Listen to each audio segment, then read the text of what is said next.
रहीम अस्सलाम वालेकुम। Hello viewers, कैसे हैं? उम्मीद करता हूँ कि आप सब खैरियत से होंगे। अल्लाह ताला आपको हमेशा हंसता मुस्कुराता रखे। आज हम हाज़िर हूँ एक नई रेसिपी के साथ। ख़वातीन की परेशानी, ईद हो या दावत हो, सालन बनाना हो, फ्रीज़ किया हुआ गोश्त, जमा हुआ गोश्त खोलना, उसको अलग करना अब बहुत ही आसान है।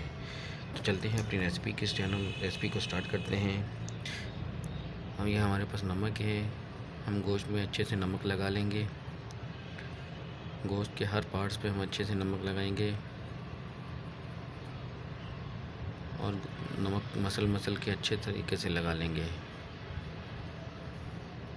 इसका कोई भी पार्ट स्किप नहीं करना, कोई भी पार्ट मिस नहीं करना। अगर जिस भी पार्ट पे नमक नहीं लगेगा तो वो नमक गोश्त हमारा नहीं खुलेगा, अलग नहीं होगा।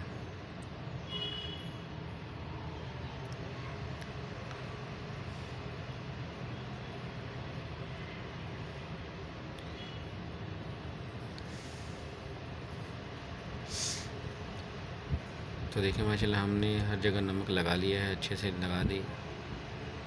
तो हम एक लेंगे खूबसूरत छोटा सा बाउल लेंगे, इसमें 1.5 गिलास पानी का शामिल करेंगे।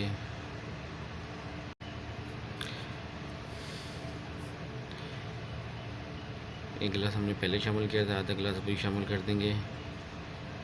हम इसमें रखेंगे गोश्त को। तो ये बाउल हमारा छोटा है तो सॉरी, हम बाउल चेंज कर लेंगे, थोड़ा सा बड़ा बाउल ले लेंगे। ये पानी उधर ट्रांसफ़र कर देंगे। पानी इतना शामिल कर देंगे ताकि गोश्त हमारा बिल्कुल डिप हो जाए। जो नमक हमारे पास बच गया था वो भी इसमें शामिल कर देंगे, अच्छे से लगा देंगे।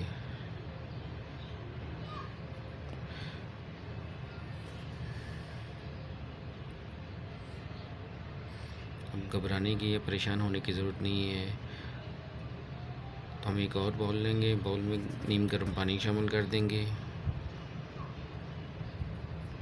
ये हमारे पास तकरीबन गर्म पानी है। अब इस बाउल को रखेंगे इस बाउल के अंदर।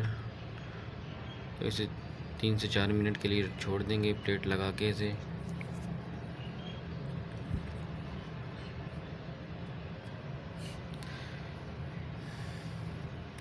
तो देखिए माशाल्लाह 5 मिनट के बाद हम चेक कर लेंगे। गोश्त हमारी इसी कंडीशन में पड़ा हुआ है। तो देखिए माशाल्लाह एक एक बोटी अलग हो रही है। तो ये चेक कर सकते हैं आप। नमक को हमने अच्छे से लगाया था और मसल के लगाया था, और इसलिए 3 से 4 मिनट में हमारा गोश्त अलग हो गया है। अगर अचानक से मेहमान आ जाएं तो घबराने की ज़रूरत नहीं है। 4 से 5 मिनट में आप बना सकते हैं आराम से सालन। अक्सर ख़वातीन परेशान होकर बैठ जाती हैं, 2-2 घंटे 3-3 घंटे लग जाते हैं गोश्त के इंतज़ार में। गोश्त जमा हुआ होता है।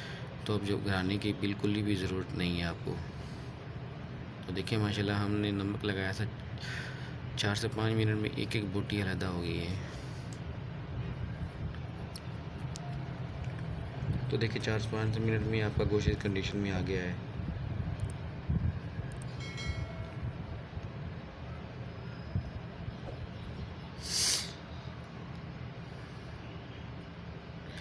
तो हम इस गोश्त को अच्छे से वॉश कर लेंगे। जो इसका कड़वा पानी है, जो हमने नमक लगाया था, इसको हम पानी को रिमूव कर लेंगे। 2 से 3 दफ़ा इसको वॉश करेंगे। जो नमक वाला पानी है उसे रिमूव कर देंगे। तो देखिए माशाल्लाह हमारी गोश्त बिल्कुल साफ़ हो चुका है। नमक वाला पानी हमने बिल्कुल रिमूव कर दिया है। तो एक एक बोटी अलग पड़ी है। अगर आपको मेरी चैनल रेसिपी पसंद है, वीडियो अच्छी लगी तो कमेंट में ज़रूर बताना। तो देखिए माशाल्लाह इस पे अगर ये टिप काम आ जाए तो दुआओं में याद रखना। तब तक के लिए अल्लाह हाफिज़।